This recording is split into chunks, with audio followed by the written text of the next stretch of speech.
Hello and welcome back to another edition of GNAT-TV's In-Depth series.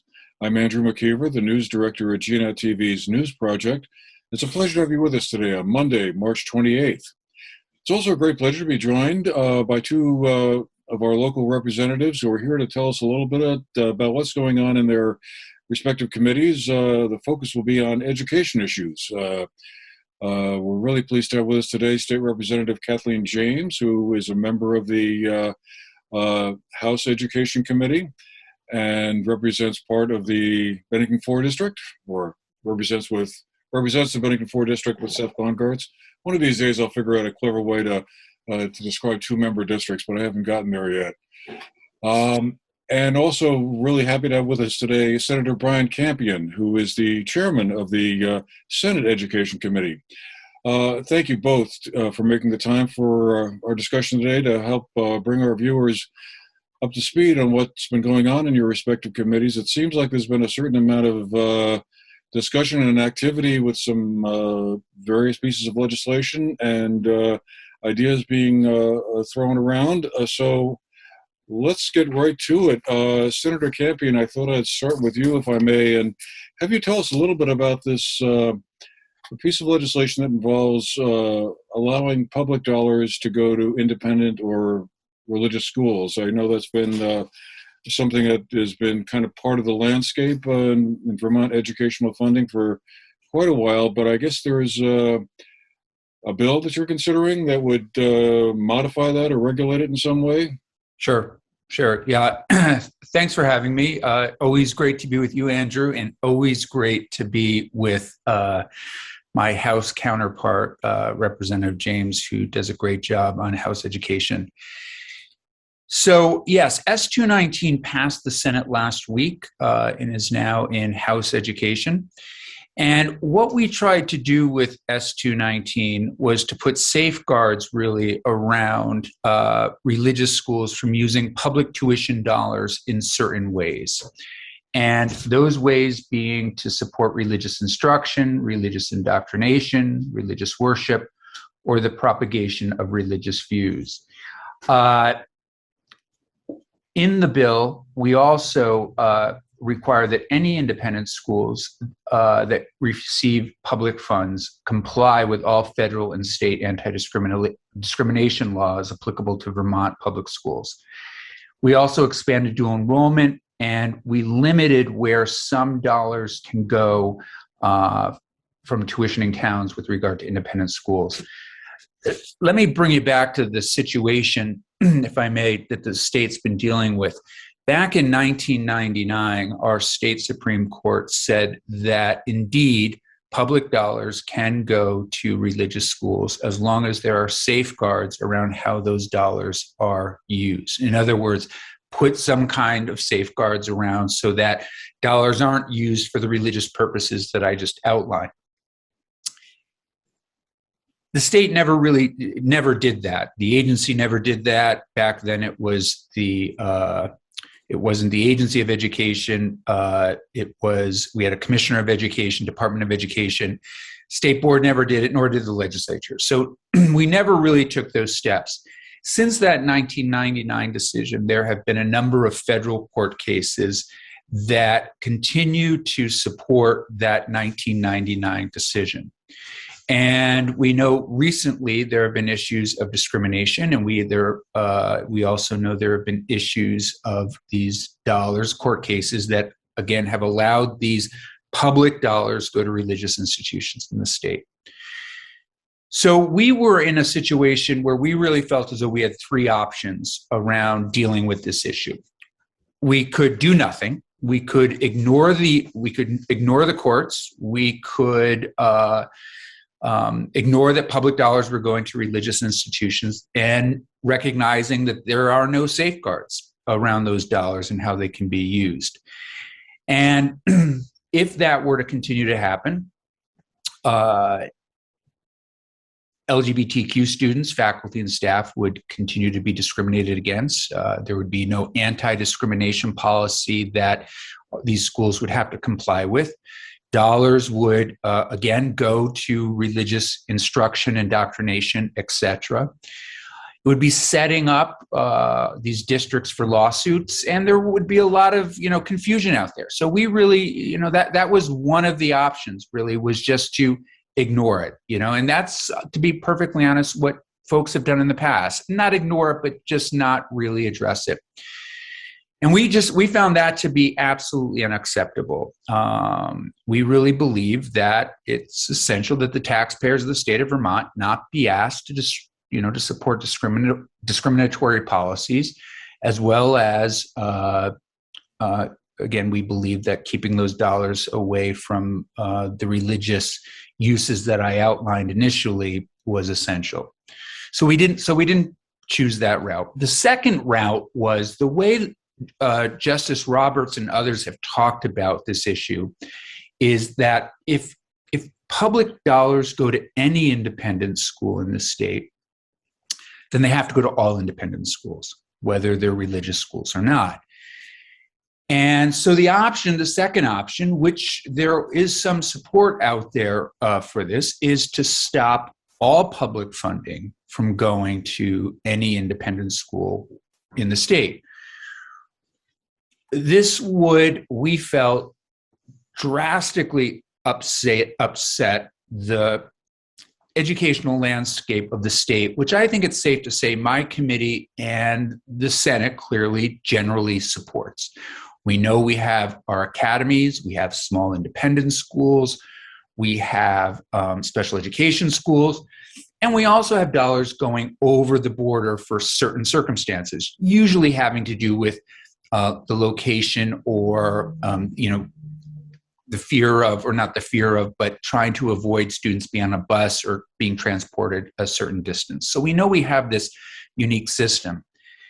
And the only way to really be, if you will, purists about it, I don't know if that's the right way to describe it, or to keep all dollars away from religious schools, would again to stop all dollars going to any independent schools, any. So that would mean taking our academies, turning them into public schools. It would mean shutting down a system where, again, there are students that benefit immensely from these small little schools that dot our landscapes. Some families use them because they have an option and their son or daughter might do better in a small structured spot. They might do better in the public school, depending on the size. So all those options would be shut down, as well as our special education schools. And my committee felt as though, again, that was not the direction they were interested in going. They, in general, really support this landscape. It's a unique landscape. It's a landscape that works for a range of reasons in this state. So we decided not to go with option 2, which left us really with option 3, which is the compromise that I outlined ahead of time. And it really attaches conditions to public funding, making certain that independent schools comply with all of the federal, state, and anti-discrimination laws applicable to public schools, and then also creates a contract between religious schools and the State Board of Education that requires religious schools not to use public dollars to support religious instruction, religious indoctrination, religious worship, or the propagation of religious views. So that's what we ended up landing on. I have the bill in front of me, and I just want to make sure that I'm not missing anything. So this is where the state board, again, would go forward and create a contract. And in order to be an approved independent school in the state, you would comply with these issues, these what are they, sort of criteria that I just outlined. And then you would get funding. And if you didn't comply, or if you decided not to, if you're a small school, you're a religious school, and you're not interested in complying with these, then you wouldn't receive funding. If you decided to comply with them initially, and then you were found out of compliance, you would lose your public funds. So, again, we were given those 3 options, and that's where we landed. The money also expands the dual enrollment program, which many of those watching right now will be familiar with, which basically says, high school students can take, in the simplest form, couple of classes at, in a higher education institution. This gives students a unique opportunity to try college out. For some students, it's an academic thing. Others, it might be a social thing. We expanded that. The committee also decided to really limit where public dollars could go in the United States. And what we decided to do was we also worked on a compromise that said public dollars can certainly continue to go in the bordering states in the province of Quebec. But other than that, we were not interested in continuing public dollars leaving this region, save for, of course, or in the circumstances when a student needed special education services, was on a 504 plan, we felt had perhaps a disability. We felt in those circumstances, families should be able to choose whatever school would best fit their son or daughter. So it's an interesting bill. We worked a long time on it. We felt as though it was our responsibility not to punt this issue to a future legislature. We worked with Peter Teachout, who is a constitutional scholar at Vermont Law School, as well as our own ledge counsel, Jim Desmarais. And we hope the House picks it up, and we hope it passes into law. Interesting. There's a lot of issues involved in all of that. One might be how to ensure that the religious schools use that money for the approved purposes, which do not include religious instruction. So, right, yeah, absolutely. And again, this is something that the State Board of Education would work on in that contract. But compliance is we would handle the compliance as we've handled other things in state government. It'd be by complaint, and if a complaint were filed that the dollars weren't used properly, then the state would intervene, likely do some kind of investigation, and either possibly revoke the dollars. But we know, and here's the key point that I continue to say on the floor: these dollars are going now. So the dollars continue to go to religious schools. We know there have been a couple of anti-discrimination issues. There's a woman and her wife moved up to teach at a religious school in the central part of the state. They were encouraged not to apply when they came out as being gay. We know these issues are happening. We know, again, that public dollars are being used at schools that are not complying with anti-discrimination policies, and we're trying to put in some safeguards to protect that. All right. Well, Representative James, over to you for just to hear you tell us a little bit about this other bill that your committee, I guess, has been working on that, at least in part, involves continuing funding for school breakfasts and lunches. I guess that was, one product, I guess, of the COVID epidemic. But the hope is to continue doing that as we go forward. That's right. And we're going to be taking testimony, by the way, on S-219 starting this next week. So really looking forward to diving into that bill. And Senator Campion did a great job of outlining why it's so critically important. S-100 is a bill that actually came over to us last year at the end of the session, but House Education didn't have time to take it up. So we are diving in now. And Andrew, as you explained, every public school in Vermont has been offering free meals to all of its students with no charge to families for the past 2 years as a result of USDA waivers. So basically, the federal government has been paying during the pandemic to provide free meals to every public school student across the state, breakfast and lunch. We've been taking a tremendous amount of testimony from schools urging us not to roll back that program. The federal waivers end in June. So at the end of this school year, the federal money runs out. And our choices are to try to find a way to keep that program going, or to revert to our previous system of free and reduced lunch, where Families and students are very familiar with this system. Some students qualify for free and reduced meals, and others pay full price. There's quite a bit, despite efforts to erase it, there remains quite a bit of stigma still around the free and reduced lunch program. That's a reason not to continue with that old method. The other reason is that school nutrition and uptake of this program has really increased during the pandemic. When schools are able to offer free meals for all without worrying about how who's paying for it, I guess, and how, there's been a real increase in kids eating healthy, nutritious lunches in school. And we all know that that's a really important equity lever.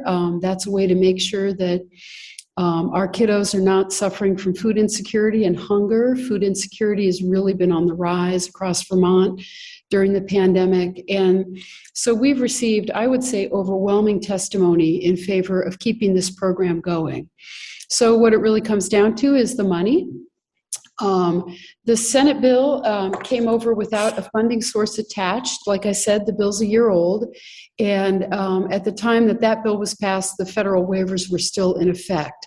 So we're now faced with trying to figure out how to pay for this. If it's a popular program that people want to keep going, we need to find the dollars. An much earlier version of the bill would have passed this as a so-called unfunded mandate, which districts hate. That would mean that the legislature says, okay, schools, you're required to provide free meals to your students, and you figure out how to pay for it. That wasn't a very popular option over in the House. So what we're looking at right now are three possible revenue sources. We're going to start taking testimony on a sales tax on an excise tax on sugar-sweetened beverages, so basically soda. We're going to look at a sales tax on candy, and we're going to return to a topic or a bill that has passed the House, I think, twice at this point, which is a tax on pre-written software, aka the cloud tax. Back in the old days, if you would go to Staples and buy, say, Adobe, creative software or TurboTax or other software, Microsoft Office, you would pay sales tax on that.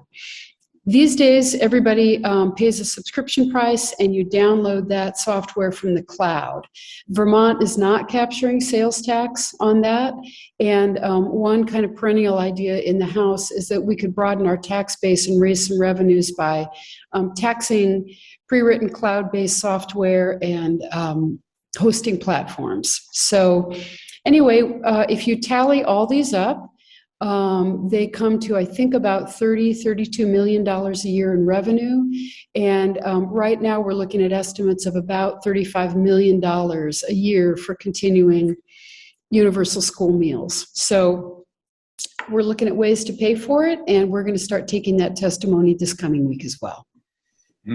Interesting. Senator Campion, back over to you, I guess. Wanted to ask you to tell us a little bit about the status of this other bill. I think it's S-287, if I've got this correct here, where you gave preliminary approval to a bill that would update the state's funding formula. Always a tricky subject, fraught with political peril, I'm sure. And there's also a piece, and this also ties into the weighting study that Representative James and her committee was working on earlier. So I definitely want to hear her comments on this. But what is in that Senate bill that your colleagues in the Senate passed, or I guess it was last week, about the state school funding formula?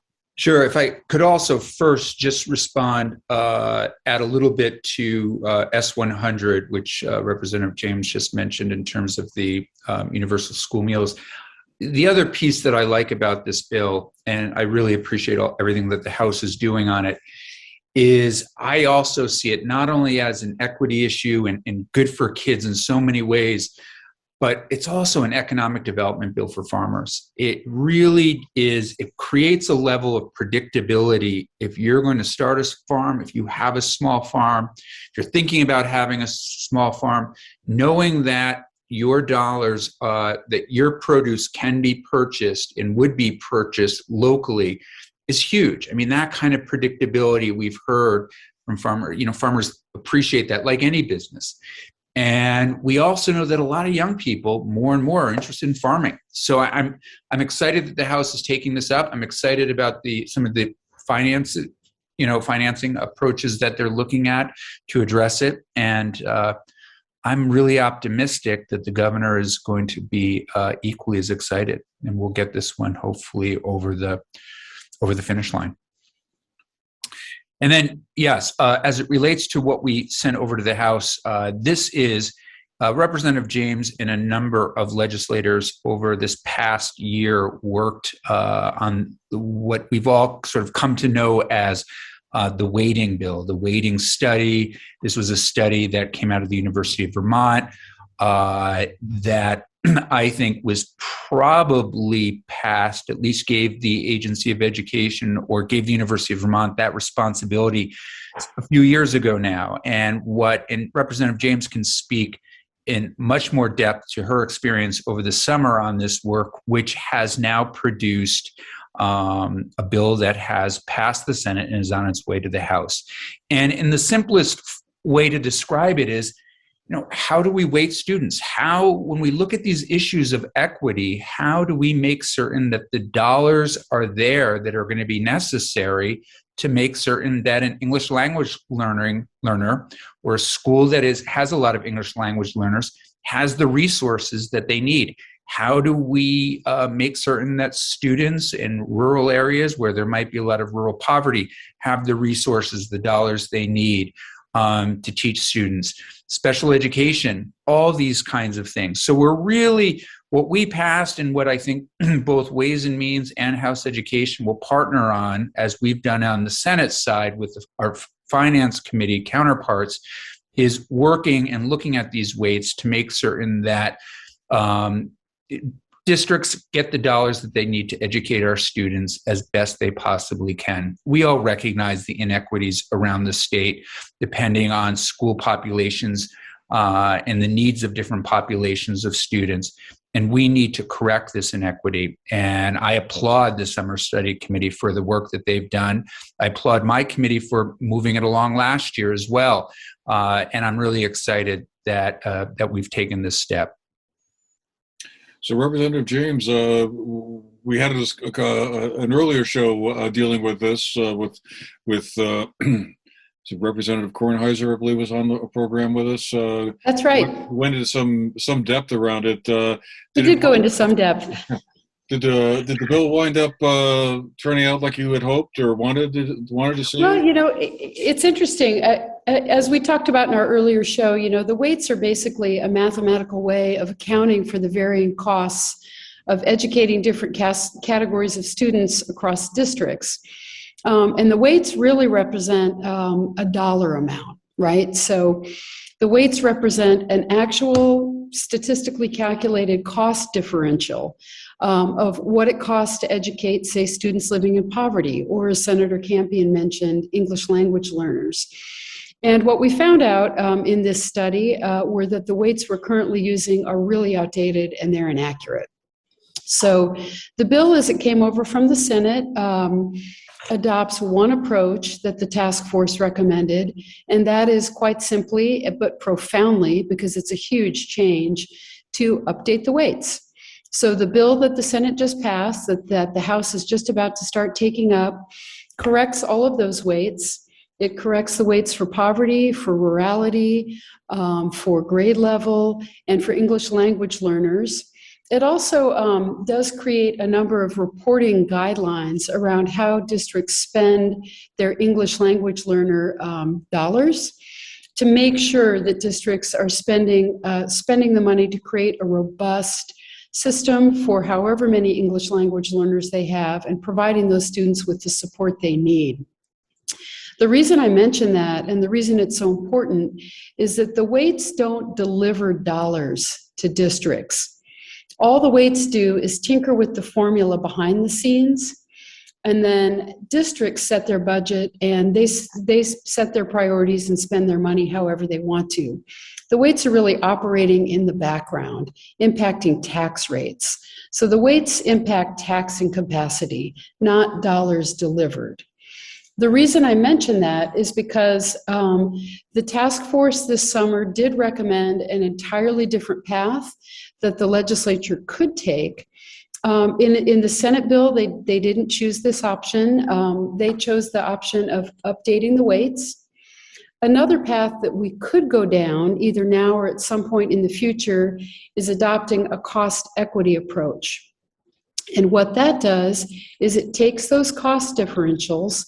So when I said that the weights represent an actual dollar amount, how much more it costs to educate a student in poverty, how much more it costs to educate someone living in a small, sparsely populated rural district, the cost equity formula would basically deliver those dollars directly to districts. So if you have X number of students in poverty, if you're living in a rural, sparsely populated district, if you have X number of English language learners, you would receive the calculated dollars that you need to educate those students flowing straight from the education fund. You could spend those dollars however you want to. They wouldn't be prescribed, but it would be a way of guaranteeing that districts have the funds they need in a very direct way to educate these most important categories of students. And I don't know if the House will choose to go down that road. It is changing the weights is a big enough change. Moving to cost equity would be even more transformative, and it would be, as we say in the House, it would be a heavy, heavy lift, and it would require, at the end of the session, the agreement of our Senate colleagues. So I don't know what's going to happen with that, but I tossed it out there because you asked about options, and the task force really did recommend two options. Personally, I think cost equity is a more transparent and direct way of funding our schools, but I don't know if we're going to be able to get that across the finish line. It's certainly an idea for the future if we're not able to do it now.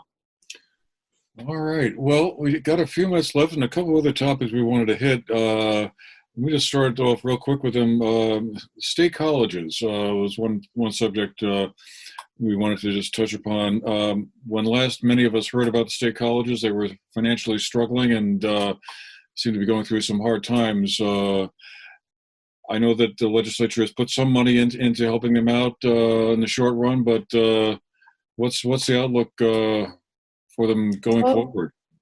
I can jump in on that because we've done quite a bit of work on the state colleges on the House side this year, and that's all moved to the Senate now. But we passed a bill out of my committee that I was able to introduce to Brian's committee.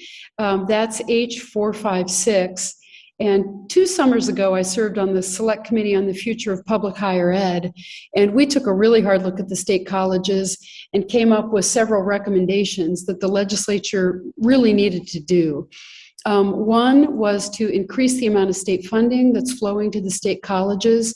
They have been critically and woefully underfunded for many, many years. And so in the budget that we just sent over to the House, or to the Senate, we increased the level of base funding in state appropriations that both the state colleges and UVM receive.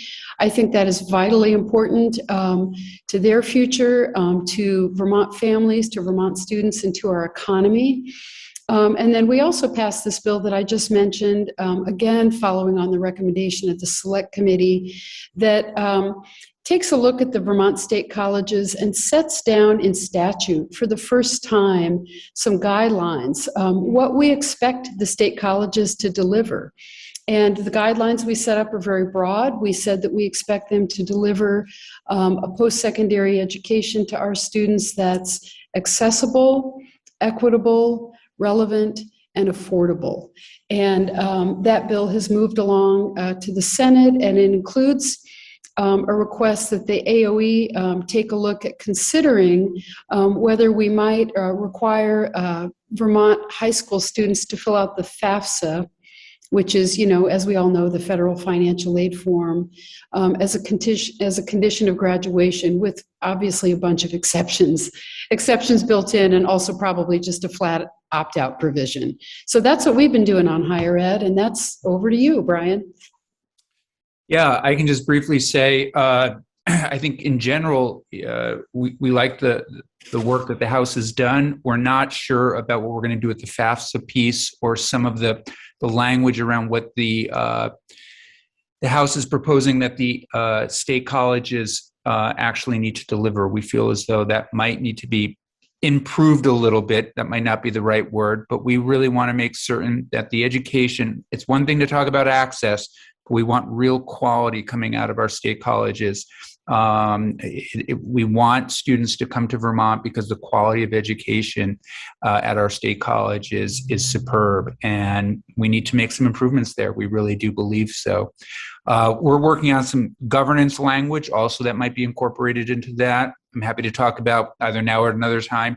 The other two things I just wanted to put out there quickly that we're dealing with, given the short time period. I don't know how long you want to go, Andrew, but our committee is dealing with the teacher shortage issue. We know that we have a huge teacher shortage happening right now. We're seeing the retirements coming. We're seeing people deciding on a different career. We're seeing it with principals and superintendents as well.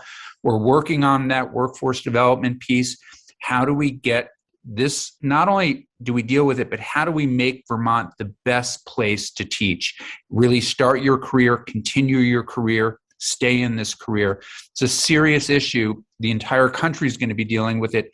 How can we, in particular, be ahead of this curve as much as possible?